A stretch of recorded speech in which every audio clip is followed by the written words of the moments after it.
আখি এখানে দেখেন মাছ কাটতেছে। কি মাছ এগুলি আমি নাম জানি না, আখি নাম জানি কিনা জিজ্ঞেস। এই আখি এটা কি মাছ?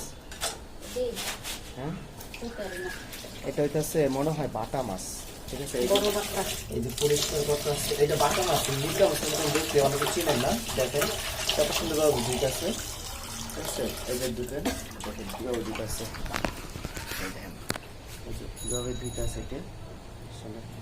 আর এগুলি কি ভুনা খাইতে বেশি মজা লাগে নাকি রান্না খাইতে বেশি মজা লাগে? তরকারি ঝোল ভুনা না দুনোভাবেই খাইতে মজা লাগে, বাইচা খাইলে আরো বেশি মজা লাগে। আমি তো বাজা পছন্দ করি, তুমি তো করো না। না দুইজনে তাহলে দুই পদ পাকানো দরকার, যেহেতু দুইজনে দুই রকম পছন্দ করি। তাহলে একটা তুমি পাকাবা, তোমারটা আমারটা আমি পাকাবো। আচ্ছা তাহলে ঠিক আছে। আখি এখন পাখির ঘরে আইসা পড়ছে, এখানে ভাত রান্না হচ্ছে।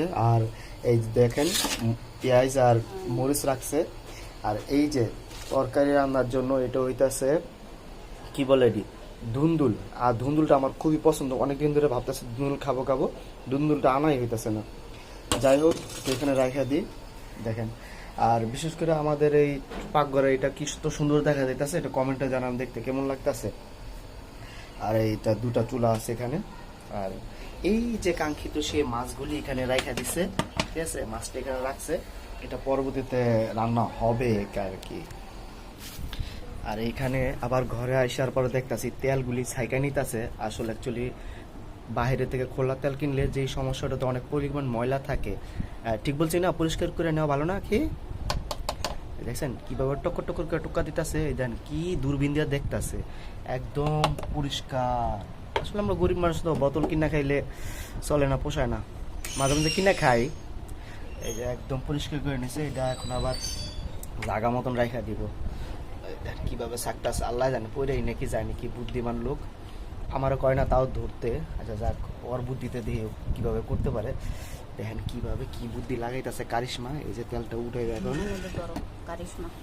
কোনটা ধরবো এটা দেখেন গাইস, আল্লাহ জানে। এক হাত ধরছি। আর এই যে বাড়ির মধ্যে রাখবো, তারপরে সেন তুই তো বেশি ভালো হইব। বোতল, আচ্ছা বোতল আঙামো, আচ্ছা তুই তো ধরলাম। আর তো কাপে হান এটা আমাদের, দেখেন কিভাবে সুন্দর মতন আখি কিন্তু ডালতাছে। আর এই পাশে তো দেখা যাইতাছে না, ঠিক আছে। যাই হোক তেলটা এভাবে, আরে পাল্লের মধ্যে পড়বো, কোনো সমস্যা নাই। আর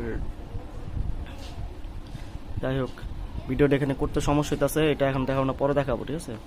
অবশেষে আখির মাথায় বুদ্ধি আইছে কিভাবে তেলটা রাখতে, দেখেন তাও বোকার মতন কিভাবে ডালে। ওই জায়গায় কিন্তু ঠিক ছিল, ঠিক আছে।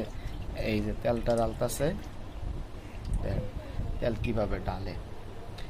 আমি বারবার করে বলছি যে তেলটা যদি এভাবে ডালে পড়ে যাবো, বিশ্বাস করেন না। অবশেষে আমার কথায় কাজে লাগছে, বাড়ির মধ্যে নিয়ে তারপরে তেলটা বোতলে ভরতাছে, দেখেন দেখছেন, দেখেন এইভাবে ভরতাছে, তারপরে এটা ফ্রেশ হয়ে যাবো। আর প্রথমত বলছি বুঝে নেই, এই কড়াই নিচে, এই কড়াই থেকে ডাইরেক্ট এই বোতলে ভরতে চাইছে, তাহলে কি ভরা যায় বলেন আপনারা? ভরা যায় না। যাই হোক কমেন্টে জানিয়ে যাবেন কেমন লাগলো ভিডিওটি দেখে। আর ভালো লাগলে চ্যানেলটি সাবস্ক্রাইব করে দিবেন, পাশে থাকবেন। দেখেন ওভাবে এই যে বোতলটা হচ্ছে